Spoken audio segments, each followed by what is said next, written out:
যুক্তরাষ্ট্রের মিশিগান থেকে জানাচ্ছেন কামরুজ্জামান হেলাল। আগ্নেয়াস্ত্র কেনার সময় নিজের মাদকাসক্তি নিয়ে মিথ্যা তথ্য দেওয়ার মামলায় দোষী সাব্যস্ত হয়েছেন যুক্তরাষ্ট্রের প্রেসিডেন্ট জো বাইডেনের ছেলে হান্টার বাইডেন। মঙ্গলবার এই বিষয়ে ফৌজদারি অপরাধে 3টি অভিযোগ তাকে দোষী সাব্যস্ত করে এবং আদালত ইতিমধ্যে রায় দিয়েছে। যুক্তরাষ্ট্রের ডেলোয়ার অঙ্গরাজ্যের একটি আদালত এই রায়টি দিয়েছেন এবং মামলায় হান্টার বাইডেনের সর্বোচ্চ 25 বছরের কারাদণ্ড হতে পারে এবং আগ্নেয়াস্ত্র কেনার সময় মিথ্যা তথ্য দেওয়ার জন্য তার সর্বোচ্চ 10 বছর কারাদণ্ড হতে পারে। এছাড়া অস্ত্র বিক্রেতার যে নথিতে মিথ্যা তথ্য সন্নিবেশ অপরাধে সর্বোচ্চ 5 বছর এবং মাদকাসক্ত অবস্থায় অবৈধভাবে আগ্নেয়াস্ত্র রাখার সর্বোচ্চ 10 বছরের কারাদণ্ড হতে পারে। কিন্তু তেমনটি কিন্তু জানা গেছে।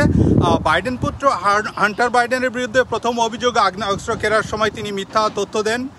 দ্বিতীয় অভিযোগ অস্ত্র বিক্রেতার নথিপত্রে মিথ্যা তথ্য থাকায় বন্দোবস্ত করেন এবং তৃতীয় অভিযোগ হলো হান্টার বাইডেন অবৈধভাবে আগ্নেয়াস্ত্র কাছে রেখেছিলেন। এই মামলায় বলা হয় 2018 সালে একটি হ্যান্ডগান কিনেছিলেন হান্টার বাইডেন।